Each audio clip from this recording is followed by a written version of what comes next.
Good morning, everyone. Matthew Harger here. How I prepare my photos, my workflow to get them ready for Lightroom, and then what I do once they're in Lightroom.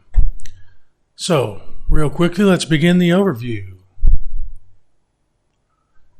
All right, so first thing I have is I have inserted my drive my disk that I was using to capture, put the photos on.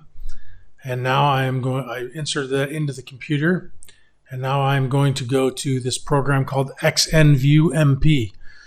This program can be found it's a free download. I found it safe. I always check downloads for any viruses with malware bytes or my Vast antivirus, and I've never found any problems with it. And I believe you can leave a donation if you would like.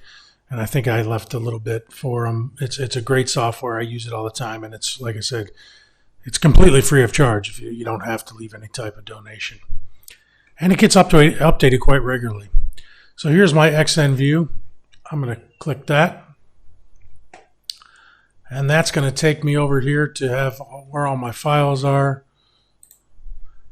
And this drive the disk that I put in is in my D drive.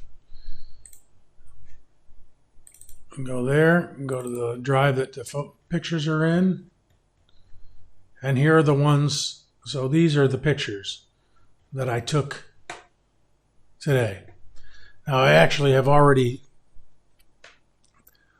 named these files, but I'll go through. As you can see here, what I would do is, I'll go through it. I would normally select all.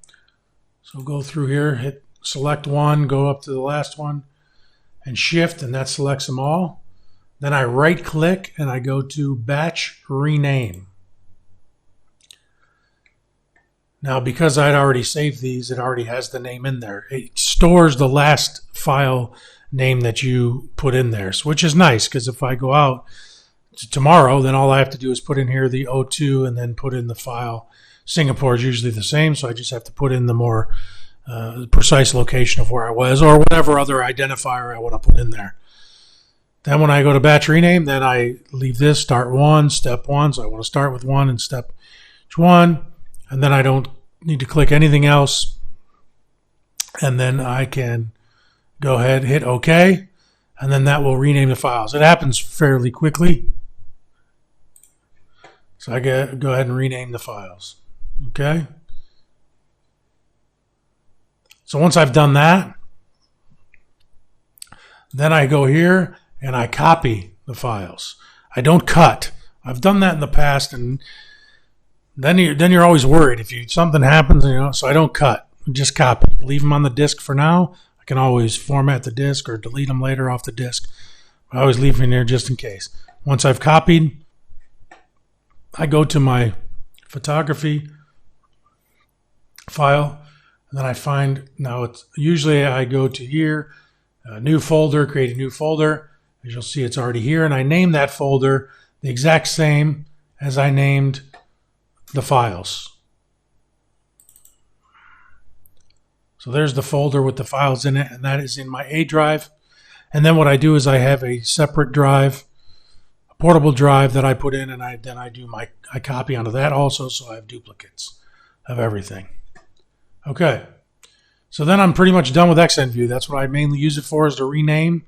And then, if I have more files, so here I don't have that many files, but if I have more files, let's say I'm out on a day and I have 600 photos. Right here I have 21, but let's say I have 600 photos.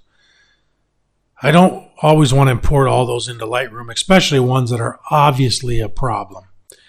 So what I can do is I can go through and click the ones that I don't want, and then I can delete them so that I don't have to import them into Lightroom. And I'll use XNView for that when I know if there's ones that are blank or are completely out of focus, or I took a picture of the ground, which I've done before, or so I definitely don't want that to happen. So anyway, now that we're through that, we can open up Lightroom. Go to our library, and we can go to import, select our source. I don't use the disk. I use the drive that I just did them. Photography. Go down here to the file. 2011-01, yep. Select that folder. Now, I've already imported these. So normally what will come up here is these will all come up with a check mark, and they wouldn't be faded out like this, and they'd have a check mark. And then I would say import.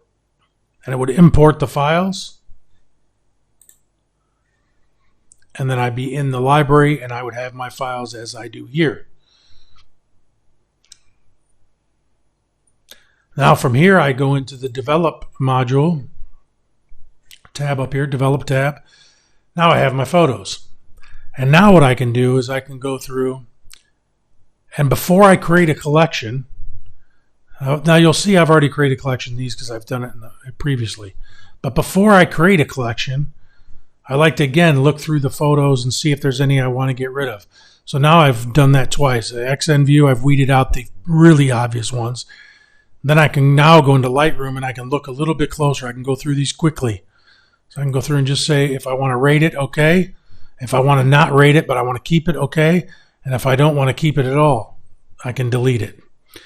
Now, because I've made a collection, when I go in here, it just says remove from collection. But if this wasn't in a collection yet, you could go here, it'll say remove, and it'll give you the option to remove it from the disk, which is what I would do because I don't want it. So, but to create a collection, you can go here, shift here, all, go to collections here, create collection, and then I just type in, I would name it the same as I name the file. So it'd be 20-11-01, the Singapore Bugis, and done. Include selected photos. I don't do inside collection set. I don't need virtual copies. Don't set as a target collection. So I would do that. And then now I would have my photos, and I would have them all in a collection and ready to go. So that's pretty much my workflow for getting into Lightroom, getting them imported, rating them, and deleting the ones that I don't want. And that's a big step. Like I said, there are days when I have 600, 800, 1,000 photos. That can take some time. So now what we can do is go through and start editing.